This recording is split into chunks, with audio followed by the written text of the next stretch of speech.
Namaste students, I am Mary Pungodai from Dalmia Vidyamandir School, Dalmiapuram.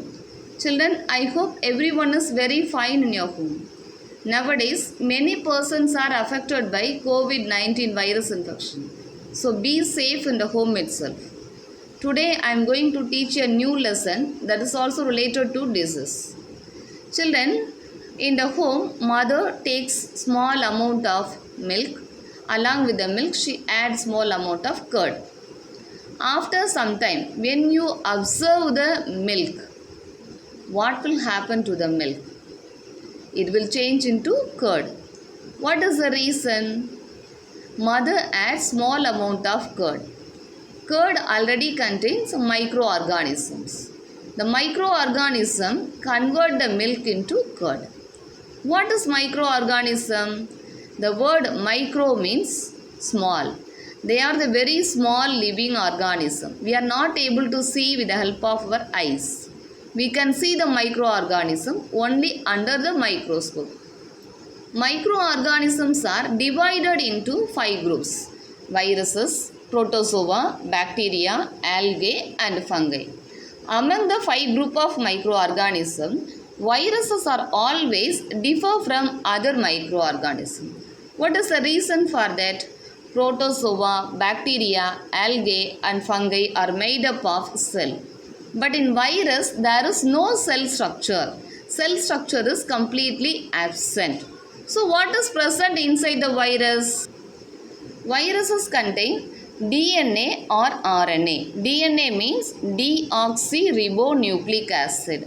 RNA means ribonucleic acid. Both of them are nucleic acid. So among the 2 type of nucleic acid, any one type of nucleic acid is present inside the virus. It may be a DNA or it may be a RNA. So DNA is present here. Now this DNA is covered by a protein coat. So there is no cell structure. There is no cell wall, cell membrane, mitochondria, endoplasmic reticulum. All these organelles, everything is completely absent. Only it contains DNA as well as protein coat. Because of that reason, viruses are not able to lead a life on its own. After entering inside the host cell, it is able to multiply. Outside the host cell, it appears like a non-living particle. What is host cell? Host cell means the organism which provide the space to virus. For example, virus enter inside the human body and cause disease to the human body. Now human body is the host to virus. If the virus enter inside the plant body and cause disease to plant body means the plant body is a host to virus. So after entering inside the host cell only, the virus is able to multiply. Outside the host cell, the virus appear like a non-living particle. Because of that reason, viruses always differ from other microorganisms. Viruses are always parasitic.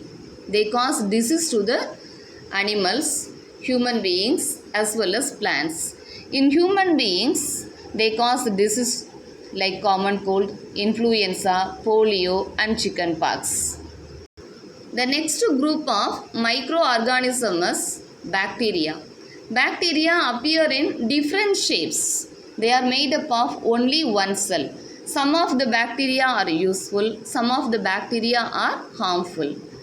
Some bacteria cause disease like tuberculosis and typhoid. The next group of microorganisms is protozoa. Protozoa means unicellular animals. Amoeba, paramecium and euglena are the example for protozoa. Some of the protozoa cause disease like malaria and dysentery. So malaria and dysentery are the protozoan diseases. The next group of microorganisms is algae. Algae is one kind of plant. They are having chlorophyll pigment. So they are able to prepare their own food item. Some of the algae are made up of only one cell. For example, Chlamydomonas is made up of only one cell. It is a microorganism. Eulothrix and Spirogyra, they are also very small in size, but they are made up of more than one cell. So some of the microorganisms are unicellular, some of them are multicellular. Children, after opening the bread packet, we leave it as it is for 2 or 3 days. After 2 or 3 days, when we observe the bread, what will happen? On the surface of the bread, we can see black color outgrowth appear that indicate fungi. Here, we are able to see Rhizopus and Aspergillus. Rhizopus and Aspergillus are an example for fungus. Here, Rhizopus is known as bread mold because on the bread surface, the Rhizopus only growing. Because of that reason, it is known as bread mold. Children, can you guess where these microorganisms are present? The microorganisms are present in all the places. They are present in the soil, fresh water, sea water, human body, animal body, plant body, and also in the hot springs. So they are present in all the environment. Children, can you say how many group of microorganisms we learnt? What are the diseases caused by protozoa? Why viruses differ from other living organisms? Children, find out the answer. We will meet in the next class. Thank you, children.